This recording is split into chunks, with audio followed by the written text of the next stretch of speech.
Hi, welcome back to my channel. So I've been doing YouTube since I was 15 years old. I'm currently 21, so it's been like 6 years. Even before I started YouTube, I have been watching YouTubers forever. Like, I started watching YouTube, it was 2010. I was 10 years old. I'd go on our family computer. My parents probably thought I was on like Club Penguin or something, but I was watching literally Shane Dawson on YouTube, which, thinking about that now after everything that we've all realized about Shane, that wasn't good. But I have been very into YouTube for a very long time, and I feel like I had so many questions. I wanted to know just like how YouTube worked, and now I can say, I just realized I have my AirPods in. Now that I've been doing YouTube for literally 6 years, I kind of know how YouTube works. I know all the ins and outs, you know? And I mean, I'm not some like super James Charles level YouTuber, but I do know a lot about YouTube and the whole community. So I thought today I'd be answering some questions that a lot of YouTubers ignore. Is it dumb if I put on a better phone case? Exposed. I'm gonna start out with what everyone obviously wants to know. How much money do you make? So this is a question every YouTuber ignores, and a common response, I feel like, is just, oh, I can't really say, it really varies based on the video. So the thing about money on YouTube, so we have AdSense, like the ads on the videos, and then you have sponsorships. Personally for me, and I feel like most YouTubers, I make way more money from sponsorships than I do from ads on the videos. Looking at like how much money I make per video, it really depends. A lot of my videos I'll make like $5. It'll take me like 20 to 30 hours to edit a video, and then I make $5. And I'm like, not even $1 per hour. Then I have a few videos that have over 1 million views, and on one of those videos you can make like multiple thousands of dollars. A lot of YouTubers have made videos called like how much I made on my 1 million viewed video, but you can make thousands. But the majority of my videos I'm making like $20 and under. But what's really good, so I have like 300 videos on my channel, so every month all 300 of those videos are getting views ish. Some of them will get like 1 view, but a lot of times I'll have a video from like 2 years ago that's getting like 30,000 new views in a month or something. So I'm making money from all of those views on my old videos. I don't know why I'm making this so confusing. It's very weird because it's like you can get a ton of money for one Instagram photo that takes like an hour to do, but then I'm getting paid like under $1 an hour for making my videos. So it kind of all balances out in the end. Hopefully that explained it. And then sponsorships, obviously, I mean, I'll make like 10 times more from a sponsorship than I will from the ads on the video. So I mean, it's like very worth it in my opinion. And that's why some YouTubers, I'm in college, so YouTube isn't like my job. I mean, it is, but it's not like I need to pay for like an apartment or like food, or I'm not paying for my whole life based off of this. But that's why some YouTubers who do have YouTube as a full-time job and they have like under 1 million subscribers, you would literally have to do sponsorships. So if you see someone doing a lot of sponsorships, they might just be scammy and a sellout, but also they might not be. They might genuinely need it to survive. So do you do it just for the money? No. Some YouTubers might. But the thing is, if I was doing it just for the money, I would not have done this for 6 years. Because the first like 3 years, I was making not a lot of money at all. It would have made so much more sense for me to just go like work at Panera. People think like making a video is so quick. Like I just sit down, talk, upload it. It's literally not like that. I'm spending like 30 hours editing a video. Yeah, I'm definitely not, but I cannot speak for other people. Have you ever taken a brand deal just for the money? Have a little tea? Now, no, but when I first started, kind of. The thing is, so I started YouTube in 2015, and when I was first getting offers for brand deals, I was like, well, obviously I'm gonna take it. Like, I'm not gonna turn that down. It wasn't that I was promoting things that were bad or like I thought were bad. It's just I was promoting things that like I didn't love. Okay, wait, this is kind of unrelated, but I have to talk about it. My first sponsorship ever was with Depop. I didn't know what it was at the time, and this was before Depop was really big or anything. I basically started the trend. It was me. But some sponsorships, I did this one in like 2015. It was for like a skincare brand. They had like a mud mask. It worked fine, but I just didn't like, it was one of those, it was like a powder and you had to get it wet, and then I just would like make a mess.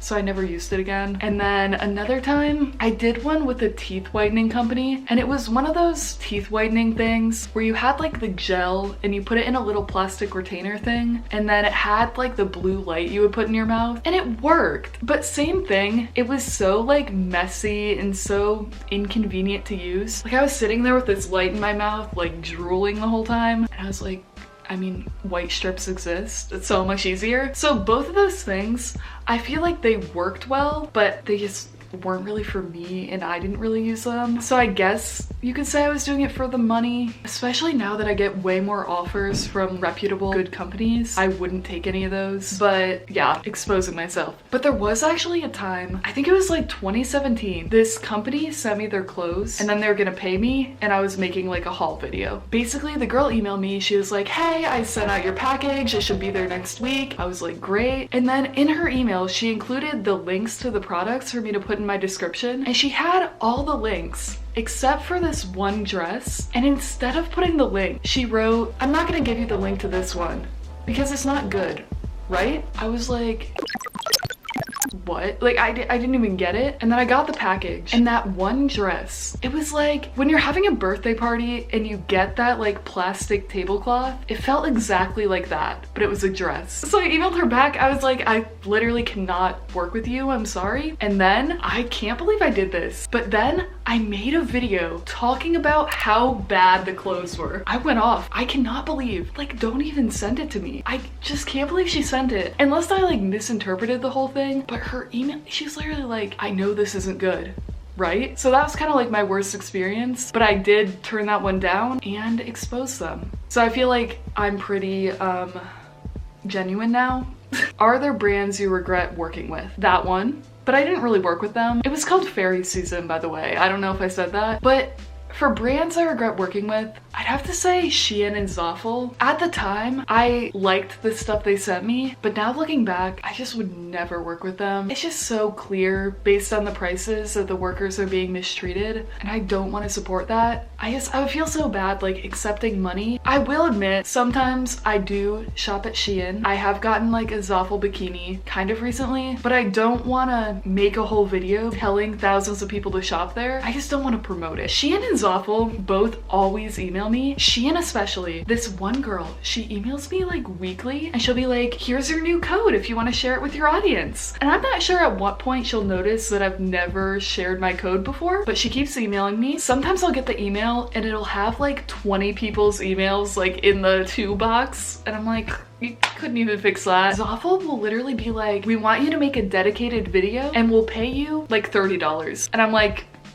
excuse me? I think it's gotten a little bit better recently. I just remember I had like 50,000 subscribers. Like my first ever brand deal, the Depop one, I'm pretty sure I got paid 100. Like for under 100, a dedicated video. If any new YouTubers are watching, if you have over like 10,000 subscribers, you should not be accepting under 100 for anything. Like literally, Zaful, I definitely would not work with them again. How did brand trips work? I feel like a lot of people want to know about this. Like, why is a brand spending so much money to send these people to literally like Bora Bora or something? But the thing with brand trips, so I've only been on one. I went to BeautyCon with Ozzy. So these brands will send YouTubers on these trips. Sometimes they'll have like posting requirements, so you'll have to post like an Instagram photo, but a lot of times they don't, and they just do it knowing that a lot of the people will vlog or they'll Instagram where the brand is getting all this free promotion. Because the thing is, a lot of these big YouTubers, their sponsorship rates will be like tens of thousands of dollars. So for the brand to send this person on the trip, it's cheaper than to pay them for a sponsorship, and they might make multiple vlogs, multiple posts. They're getting so much free promotion. It's honestly so smart. And those videos do well. Like, remember the dope videos? They would get so many views because people really liked seeing YouTubers together. So the whole thing, very smart for brands. When I went on my trip, it was really fun. I had a very good experience. Have you met rude YouTubers? I haven't met a lot of YouTubers. I haven't really had people be rude to me like straight out, but it's more like people aren't really interested in talking to me. There's people I used to be kind of like internet friends with. They've blown up and I haven't, so they kind of stopped talking to me. If it were the other way around and I was the one who blew up, like, would they still be talking to me? Maybe,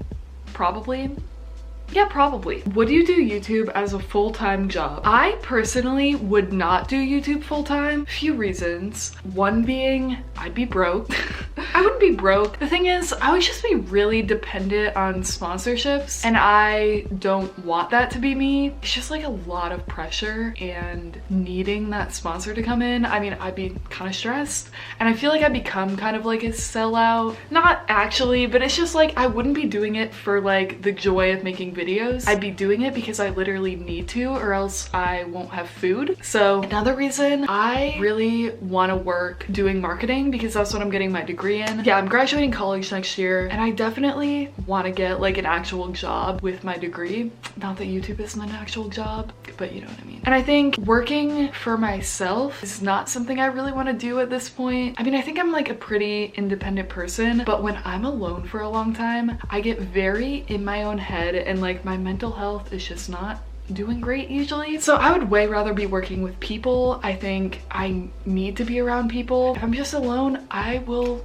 pick myself apart. I will be just not as happy, and I feel like I am an introvert, but at the same time I need to be around people to be fully energized. So I don't know, I guess that makes me like an ambivert or whatever. I feel like I like both. I like being alone, but I also literally need to be around people or I will not be doing well. So another reason, I'm really going on about why I wouldn't want to do only YouTube, but one thing, do you guys feel like a lot of people who have YouTube as their only job are kind of boring? I'm not talking about anyone in particular, but some YouTubers who have YouTube as their job are just not interesting. I don't mean them as people, I mean like their videos. You guys probably know what I'm talking about. It's just they don't really have anything going on in their life, and so I feel like it's not super entertaining to watch. I guess I could not see my content being like daily vlog, just Starbucks and SoulCycle. I don't know. I mean, that's just very not me. I got burnt out literally this year already, like January through March, didn't upload, and that was me with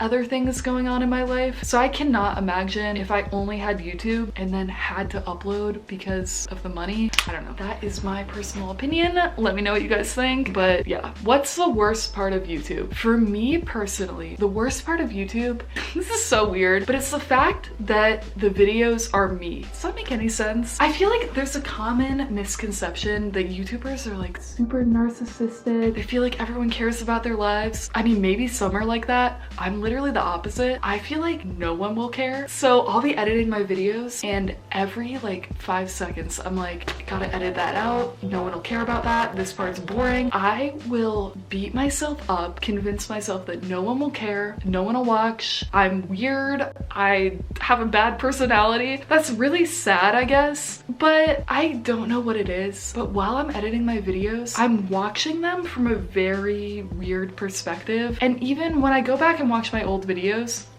I have this one fake nail on and it just got stuck in my hair. Anyway, I'll go back and watch my old videos and they seem so much better to me than they do when I'm editing them. It's like a pretty normal thing for people to be like, oh, I hate my voice. Like, I hate seeing photos or videos of myself. And I'm like, I literally spend 30 hours a week looking and listening to myself. I'm kind of crazy with it, but at the same time, I love editing, so I wouldn't want to have someone else edit them, but also, how sustainable is it? I don't know. Do promotion comments work? You guys know when people comment like, love the video. By the way, small YouTuber, I used to comment those. 2014, 2015, I was a sophomore in high school, and between my classes, I would get notifications that like Bethany Moda uploaded, and not even watching the video because I'm in like science class, I would open up the comments and I'd be like, oh my gosh, I loved your editing. You really inspire me as a small YouTuber. If anyone wants to check out my channel, I'm really trying to hit 300 subscribers by next week if anyone wants to help me out. I feel like a lot of YouTubers get kind of annoyed by those comments, but because I was that person at one time, they don't really bother me. Like, if you want to comment that on my video, go ahead. But honestly, I think they kind of don't work at all. Last question is, why are YouTubers so G-rated? And that's because of being demonetized. If you swear in videos, even like very not super bad swear words, YouTube will demonetize you and you won't be able to make money on the video. So a lot of people will be very family friendly. Personally, I have so many people watching my videos, including my potential employers at some point, family, like extended family, my friends' grandparents. Like, so many people watch my videos that if I were to be super like rated R, that would just be weird. And I feel like even in general, I'm not some super like R-rated person, so that would be weird if I came on YouTube and was like Tana Mojo. I do feel like I seem younger than I am anyway, so that's one downside, but I'm not gonna come on here and be like on YouTube. I don't know, it's just super weird. But yeah, those are all the questions. Let me know if you guys liked it. Give it a like, subscribe, follow me on Instagram. And if you want more videos kind of like this, let me know. I feel like they're fun to film. I could always expose myself more. I hope you guys are doing well. Have a great rest of your day, and I'll see you next time. Bye.